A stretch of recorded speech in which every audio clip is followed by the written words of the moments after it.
Ladies and gentleman, ಬೇಸಿಗೆ ಅಬ್ಬರ ಮುಂದುವರೆದಿದೆ. ಬಿಸಿಲಿನ ತಾಪ ದಿನದಿಂದ ದಿನಕ್ಕೆ ಏರುತ್ತಲೇ ಇದೆ. ಈ ಸುಡುವ ಬಿಸಿಲು ಕೇವಲ ಬೆವರಿನ ಸಮಸ್ಯೆಯನ್ನಷ್ಟೇ ಅಲ್ಲದೆ ಹಲವು ಆರೋಗ್ಯ ಸಮಸ್ಯೆಗಳನ್ನ ಹೊತ್ತು ತರ್ತಾ ಇದೆ. ಇನ್ಫ್ಲೂಯೆನ್ಸ್ ವೈರಸ್ ನಿಂದ ಹಿಡಿದು ಡಿಹೈಡ್ರೇಷನ್ ವರೆಗೂ ನಿಮ್ಮನ್ನ ನೀವು ಹೇಗೆ ರಕ್ಷಿಸಿಕೊಳ್ಳಬೇಕು ಈ ಬಗ್ಗೆ ಕಂಪ್ಲೀಟ್ ಡೀಟೇಲ್ಸ್ ಅನ್ನ ನೀಡ್ತೀನಿ.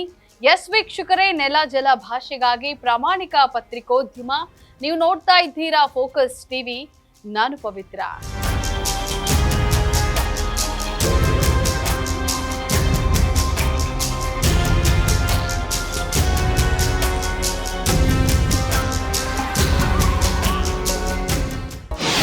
ಬೇಸಿಗೆಯ ಆರಂಭದೊಂದಿಗೆ ಭಾರತದ ಹಲವು ರಾಜ್ಯಗಳಲ್ಲಿ ಇನ್ಫ್ಲೂಯೆನ್ಸ್ ಅಥವಾ H3N2 ವೈರಸ್ ಹಾವಳಿ ಹೆಚ್ಚಾಗಿದೆ. ಸಾಮಾನ್ಯ ಶೀತ ಮತ್ತು ಕೆಮ್ಮಿನಂತೆ ಕಂಡರೂ ಕೂಡ ಇದು ತೀವ್ರ ಜ್ವರ ಮತ್ತು ಸುಸ್ತನ್ನ ಉಂಟು ಮಾಡುತ್ತದೆ. ಬೇಸಿಗೆಯಲ್ಲಿ ಕಾಡುವಂತಹ ಅತಿ ದೊಡ್ಡ ಸಮಸ್ಯೆ ಅಂದ್ರೆ ಅದು ಡಿಹೈಡ್ರೇಷನ್ ಅಥವಾ ನಿರ್ಜಲೀಕರಣ. ನಮಗೆ ಬಾಯಾರಿಕೆ ಆಗುವ ಮೊದಲೇ ನೀರು ಕುಡಿಯೋದು ಉತ್ತಮ. ಯಾಕಂದ್ರೆ ಬಾಯಾರಿಕೆ ಆಗೋದು ಡಿಹೈಡ್ರೇಷನ್ ನ ಕೊನೆಯ ಹಂತದ ಲಕ್ಷಣ.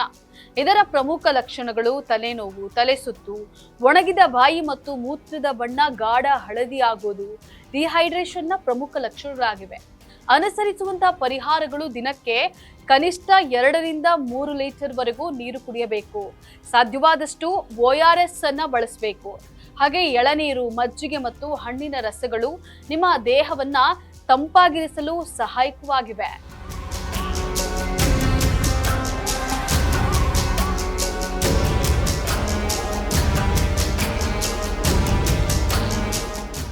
ಇನ್ನು ಬಿಸಿಲಿನಲ್ಲಿ ಹೊರ ಹೋಗುವಾಗ ಕೇವಲ ಛತ್ರಿ ಹಿಡಿದ್ರೆ ಸಾಲದು, ಚರ್ಮ ಮತ್ತು ಕೂದಲಿನ ರಕ್ಷಣೆ ಕೂಡ ಅಷ್ಟೇ ಮುಖ್ಯವಾಗಿದೆ. ಹಗುರವಾದ ಮತ್ತು ಬಿಳಿ ಬಣ್ಣದ ಹತ್ತಿ ಬಟ್ಟೆಗಳನ್ನ ಧರಿಸಬೇಕು. ಸನ್ಸ್ಕ್ರೀನ್ ಅನ್ನ ಹಚ್ಚೋದು, ಹಾಗೆ ಬಿಸಿಲಿನ ತಾಪಕ್ಕೆ ಕೂದಲು ಒಣಗೋದ್ರಿಂದ ವಾರಕ್ಕೊಮ್ಮೆ ಎಣ್ಣೆ ಮಸಾಜ್ ಮಾಡಿಕೊಳ್ಳೋದು ಉತ್ತಮ. ಹಾಗೆ ಮಧ್ಯಾಹ್ನ 10 ರಿಂದ ಸಂಜೆ 5 ಗಂಟೆಯವರೆಗೆ ಅತಿಯಾದ ಬಿಸಿಲಿಗೆ ಹೋಗೋದನ್ನ ತಪ್ಪಿಸೋದು ಇನ್ನೂ ಉತ್ತಮ.